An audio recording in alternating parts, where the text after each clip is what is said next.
Hello again. This thing is, since it's getting close to spring, or today is actually the first day of spring, it's things are picking up with the probe, and this thing is going to hell in a handbasket. You spend all your money on all the sensors, sensor-controlled vacuum valves, EGR valves, uh, new vacuum lines, and you get with these newer cars being tuned to the nth degree. Even in '94, when the probe was built, you keep the vacuum lines to a certain length or it won't run right. So that's one thing, but got it over to a local shop in Lorraine that not only does exhaust, but they do custom work and high performance stuff and everything. So I took it in there to get the brakes replaced on the back, and I seafoamed it for a half an hour before I had him take it in the shop to change the oil and find me a popcorn bucket sized cone type air filter for that RS Akamoto intake it's got. So I'm waiting on that. And the last numbnuts that worked on that car gorilla the lug nuts on, and he couldn't get them off, so I had to pay a fortune and a couple hours worth of work for him to get those off of there just to do the brakes. And he showed me the oil pan.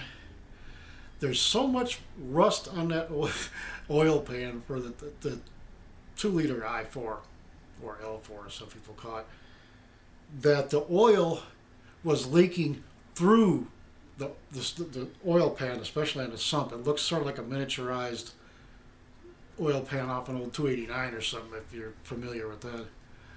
So, a probe oil pan, kiddies, cost $361 and change.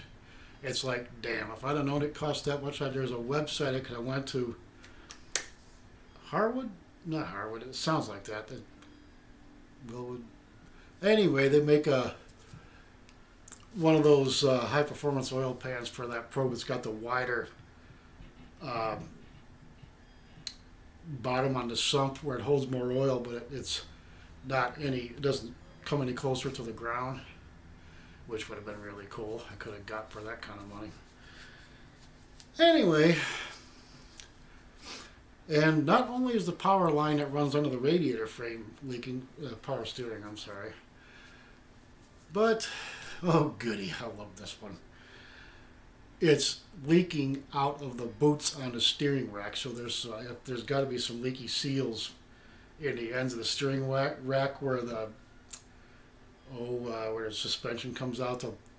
The inner tie rod end links to the outer, where it hooks up to the spindle, blah, blah, blah. Oh, Jesus H. Christ.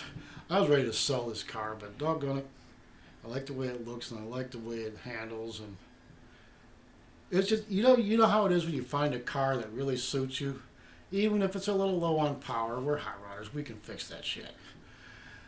You know what I'm saying?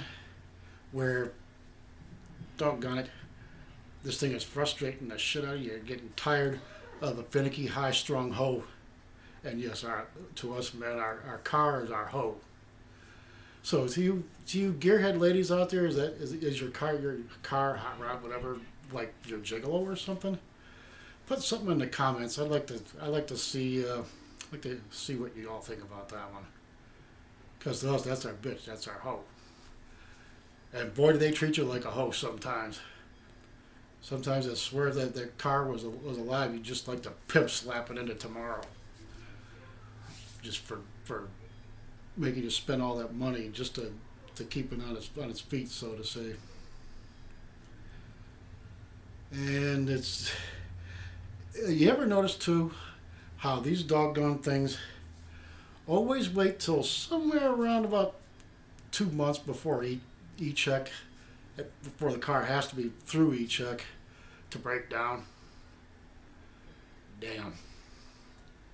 All the money I'm spending just to get this thing back in shape and replace more parts that are wearing out that I hadn't part of the system in a system on the car I haven't gotten to yet. Times that try men's souls. once in a while you want to be like, that thing makes you so mad. You kind of starting to feel like Chang, and you want to cry havoc and let slip the dogs of war on that damn car. But you go out there and look at that pretty little thing, and doggone it, you just can't do it.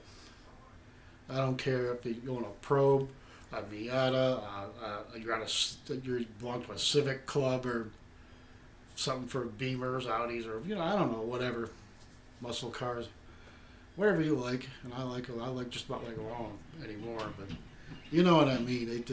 They really treat you like a host sometimes, and well, dang it, it's a frustrating paradox. And I'm sure you'll all agree.